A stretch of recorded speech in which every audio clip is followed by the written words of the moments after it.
السلام عليكم ورحمة الله وبركاته. أهلا بيكم يا كل متابعيني في سفرة واو. سفرتي النهاردة واو جدا. هنعمل مع بعض النهاردة بطارخ مملحة. هنملح البطارخ اللي هو بيض السمك أو الكافيار بتاع البوري. وده الموسم بتاعه شهر 12. احيانا بيبقى موجود في شهر 11 برضو، وشهر واحد يبقى معانا شهر اخر 11 و12 كله وواحد كله وبس كده. ده الموسم اللي بتبقى السمكة فيه مبطرخة. بنشتري السمكة كاملة وبنطلع البطروخ في البيت او بنخلي محل الاسماك يطلع لنا البطارخ من السمكة. هنملح البطارخ النهاردة بطريقتين، كل طريقة منهم أصح من التانية وأجمل من التانية. مفيش أي مشكلة في الطريقتين، أي طريقة منهم هتتبعوها هتطلع معاكم بطارخ تحفة وروعة وزي ما بنشتريها. طبعا انتوا عارفين سعر البطارخ دي قد ايه غالي. لما هنعملها في البيت مش هنتكلف غير تمنها او تمن السمك اللي بنشتريه وهو مبطرخ. تابعوني لحد اخر الفيديو هتشوفوا وصفة ما تخرش المية. تعالوا معايا. بسم الله الرحمن الرحيم. اول حاجه هنعملها اننا هنفتح القارب بتاعنا اللي جواه البطارخ. تمام.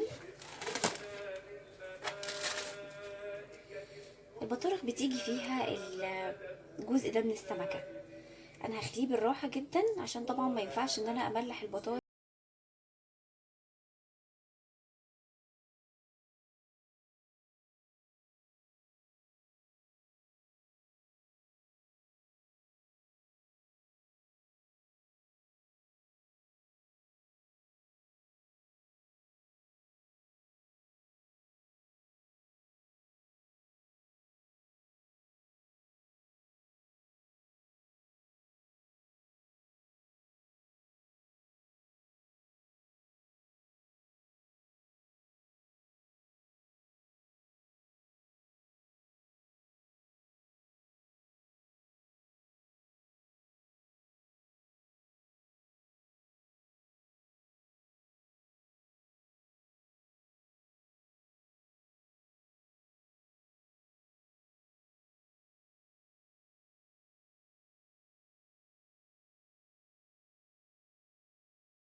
برضو لازم نكون حريصين جدا عليها وهي بتتغسل بالراحه قوي.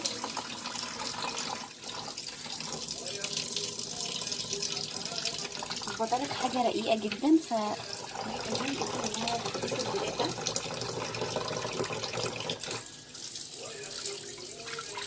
ده عشان كبير ممكن يستحمل الميه، بس انا مطلعه الميه رفيعه شويه.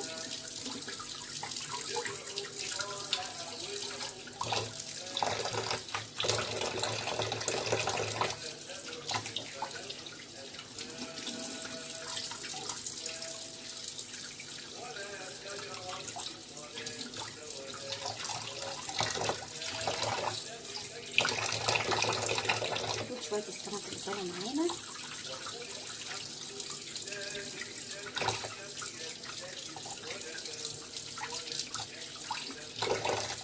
هنضيفهم كويس وهشيلهم بس بعد ما نخلص الفيديو بتاع البطارخ ده.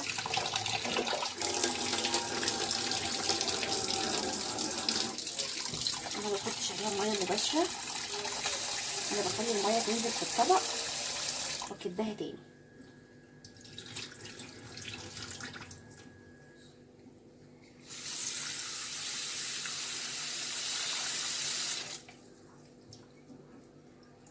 افضل اغسل فيها كده لحد ما تنضف خالص، بس بنفس الطريقه بحيث ان انا ما اجرحهاش وافضل محافظه عليها. هنملح دلوقتي بطريقتين. الطريقه الاولانيه نجيب كرتونه كده، كرتونه بتاعت اي حاجه، خلاص افتحها كده كويس. طبعا الكرتونه بتاعتي نضيفه، انا متاكده من كده. وهاخد وحدات البطارخ بتاعتي وافردهم كده على الكرتونه، واخد كمان واحد، اوريكم اتنين كده واتنين كده. ادي التانية تمام. نجيب الملح ونرش كده، شايفين برش ازاي؟ رشه خفيفه خالص من الملح، عادي كأنك بتملحي البطروخ عشان تاكليه دلوقتي. نسبة الملح اللي هتتحط عليه هي نسبة الملح اللي هتلاقيها. تقلبه على الناحية التانية،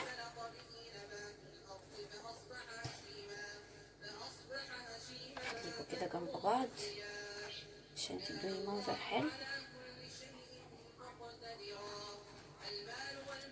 تمام. ملح تاني وارش نفس الرشة. طبعا الجزء اللي فوق ده شوية كده وهنشيله بس عشان ما نجرحش المقدمة بتاعة البطارخ. رشة الملح الخفيفة دي هتفضل عليه كده لمدة 3 ايام، مش هنشيله ولا هنعمل فيه اي حاجة. اما الطريقة التانية في التمليح، انا بس هصفي المية واجيلكم. الطريقة التانية في التمليح هنسيبه بقى في الطبق كده. ليه؟ لاننا هنغرقه بالملح. بصوا هنحط ملح قد ايه، هنغرقه خالص بالملح اهو. بس المرة دي هنسيبه لمدة ساعتين 2 بس، ساعتين 2 ونغسله تاني من الملح ده. انا مخليه البطروخ الكبير هو اللي هيتغسل. ملح كتير بقى يا جماعة كده عشان المرة دي هنغسل. هنسيبه لمدة ساعتين 2 بس ونغسله. تمام، ما تنساهوش ده. خلاص كده هحطه على سور البلكونة. المهم يكون عليه هوا شديد وهوا مباشر، يا سور البلكونة يا هشغله مروحة. المهم اني هسيبه في الهوا ومش هاجي جنبه تاني. اما ده فساعتين وهنرجع له تاني، استنوني.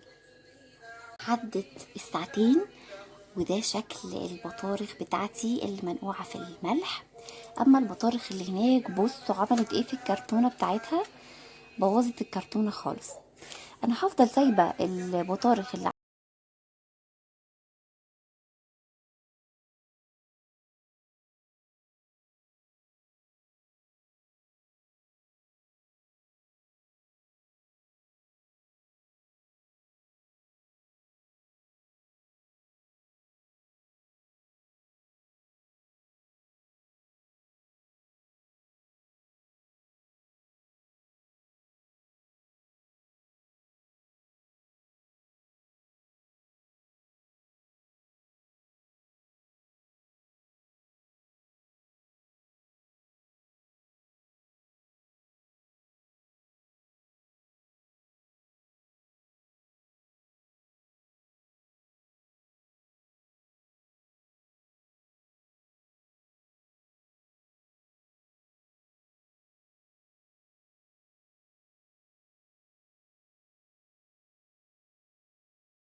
غسلنا بيها البطارخ قبل ما نبتدي في تمليحها، هنغسل بيها البطارخ المرة دي كمان.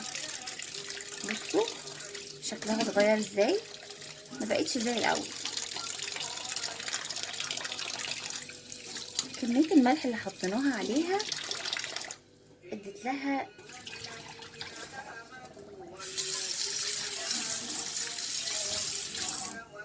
بصوا شكل البطارخ اتغير اكتر من شكل البطارخ اللي انا حطاها على الكرتون.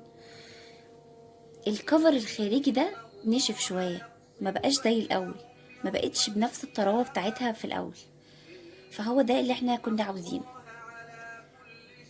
نفس الكرتونة بتاعتي انا بقى هتاخد ايه، ولا اسيب دول هنا في النص. اما الاتنين بقى اللي كانوا في الملح فانا هحطهم كده، مش عايزين اي حاجة لونها اسود كده ولا اي، كل ده مش قادرة اوصف لكم الخامة بتاعت الغلاف الخارجي للبطارخ اتغيرت جدا، اتغيرت جدا جدا بعد النقع في الملح يعني. دي طريقة ودي طريقة، والاتنين هينفعوا جدا معانا. بس انا هقول لكم انهي استوت اسرع. اهو اهو تمام كده. سواء عملناها بملح خفيف وما غسلناهاش، او عملناها بملح كتير وغسلناها، بس عايزه اقول لكم الخامه اختلفت تماما. وفي نفس الوقت اهي دي برضو الساعه برضو فرقت معاها جدا، وبدأ الكفر او الغلاف الخارجي للبطروخ ينشف. انا هفضل سايباه كده 3 ايام، وهوريهولكم ان شاء الله كل يوم هوريهولكم. وهوريكم المراحل اللي هيمر بيها البطروخ خلال ال3 ايام دول. وكمان انا مش هسيبه ال3 ايام كده وبس، انا هفضل اقلب فيه، يعني كل يوم هقلبه على الناحيه التانية. يعني هو دلوقتي كلهم على الوش ده، الوش اللي هو كان فيه حبل الدم. بكره هنقلهم كده كلهم على الوش ده. تمام. خليكم معايا ان شاء الله خلال ال3 ايام، وهنشوف هنعمل فيهم ايه. قبل ما اسيبكم بس لازم نأكد على حاجة مهمة جدا، الهواء. انا هسيبهم ال3 ايام في هوا شديد جدا، قصادهم مروحة، بالرغم من اننا في شهر 12 والجو برد جدا.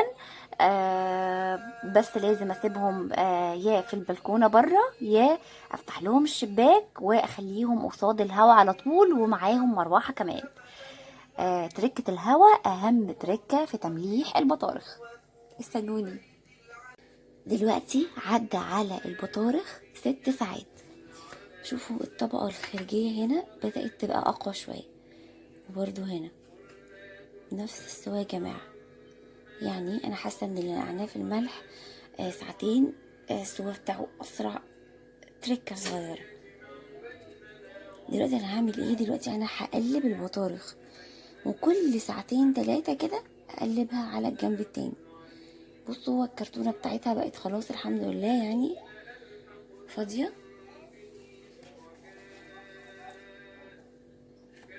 الكرتونة بتاعتها بقت كويسة، مش مبلولة، مش دي بقى الحتة دي مبلولة شويتين، فاحنا هناخد البطرو ده الناحية دي.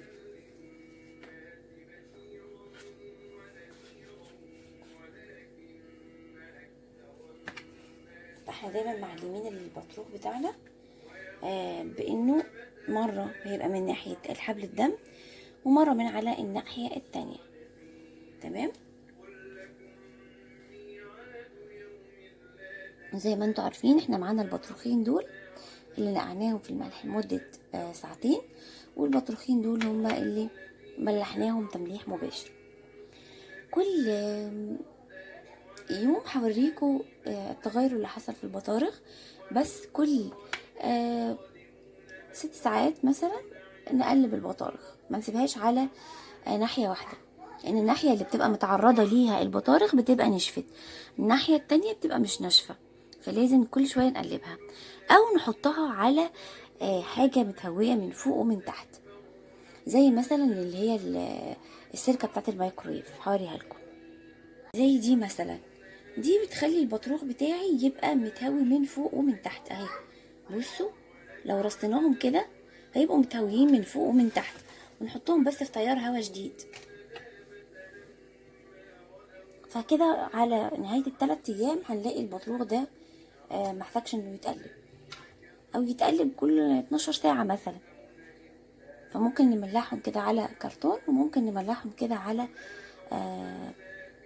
يعني حاجة متهوية الهواء وصلها من فوق ومن تحت.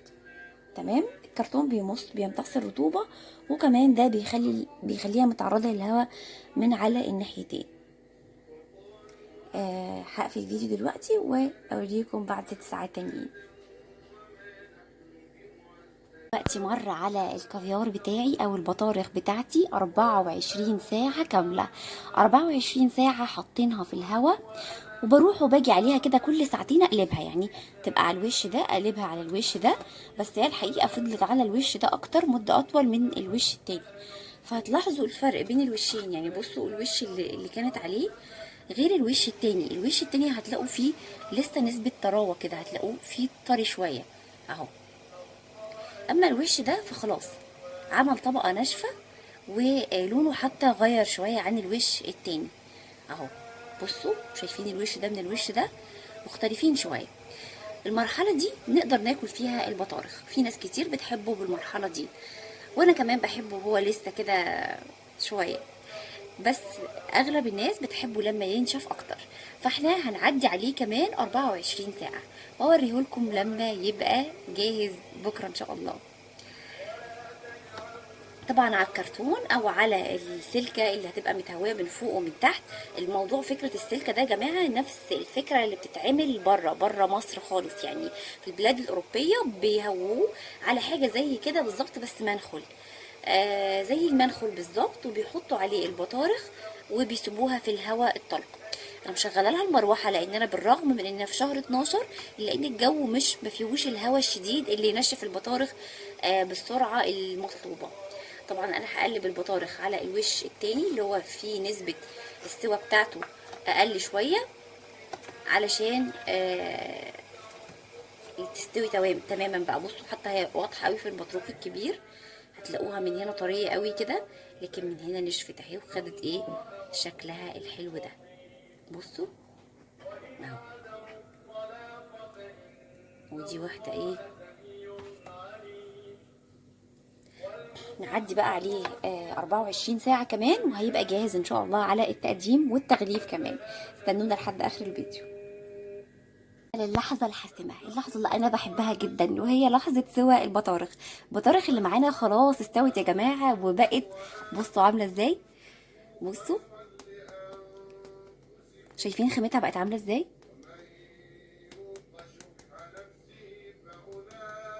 انا لو مش عارفة هتبقوا خلاص. البطارخ عندي بقت مستوية سوى كامل. ريحتها بقى كده بصوا، انا بموت في ريحتها بصراحه، بموت في طعمها نكهتها. زي ما قلت لكم اللي ما بيحبش اي حاجه من المملحات، رنجه، فسيخ، تونه، كل الحاجات دي هيحب الكافيار الا يعني دي حاجه ما تتقاومش، ده غير طبعا قيمته الغذائيه العاليه جدا. طيب احنا عاوزين نغلف البطارخ زي ما بنشوفها بتتباع في المحلات. نبدا بقى بالحلو الكبير ده. الجزء بقى ده انا هشيله، الجزء اللي رابط بين البطروخين ده انا هشيله، لانه مش بحبه بصراحة، مش بحبه يبقى موجود معايا.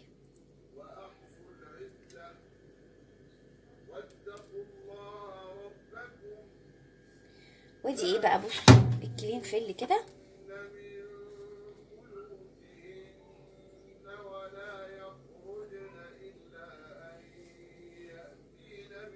فيل فردينه كده على القطاعة بتاعتنا عشان يبقى مظبوط شوية مقاس القطاعة. وبنحط البطارخ بتاعتنا كده اهي، نحطهم كده الاتنين فوق بعض كده يا جماعة، ونغلفها كده. بصوا كأننا بنلف صباع محشي.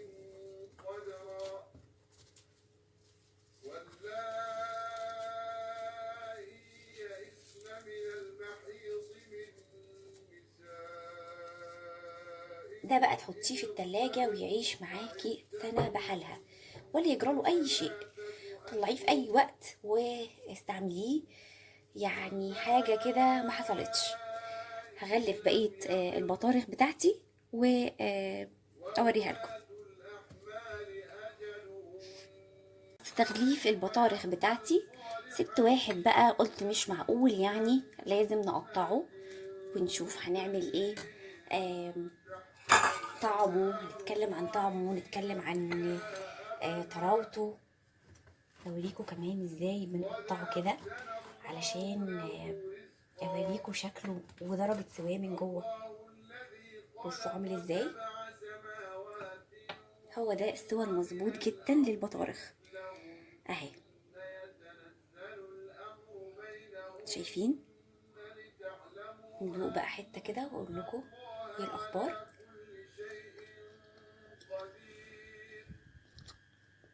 تحفه، طعمه كده يا جماعه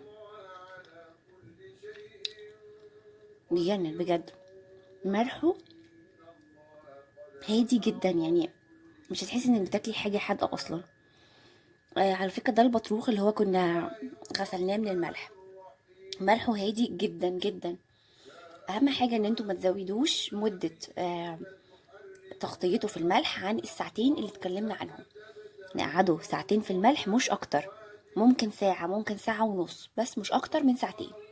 هكمل انا الحتة دي واقطع باقي البطروخ واوريهولكم.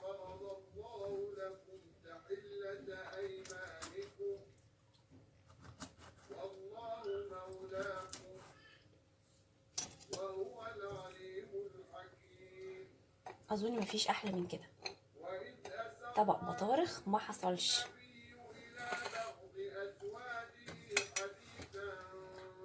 بتمنى كل الافكار اللي قدمناها في الفيديو بتاعنا النهارده تكون وصلت لكم بمنتهى البساطه.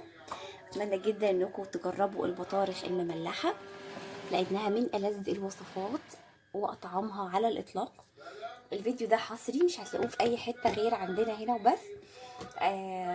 من يعني مش عارفه اقول ايه، وصفه ما يختلفش عليها اتنين. على فكره البطارخ يعني في كفر كده، بصوا الكفر ده بقى بنشيله ساعه الاكل اهو ده. طب لو ما شيلناهوش مفيش مشكله، احنا متاكدين كده كده انه البطارخ بتاعتنا كانت عليها مروحه، والمروحه او حتى على سور البلكونه والهواء شديد جدا، مفيش بقى اي حشرات ولا اي حاجه وصلت لها. بس عايزه اوريكم بس صور بطروخ، برغم من انه عامل كفر جامد كده من بره لانه طري ولذيذ من جوه. يا رب يكون الفيديو عجبكم. لو عجبكم الفيديو متنسوش تدعموا القناه باشتراككم فيها لو اول مره تنورونا.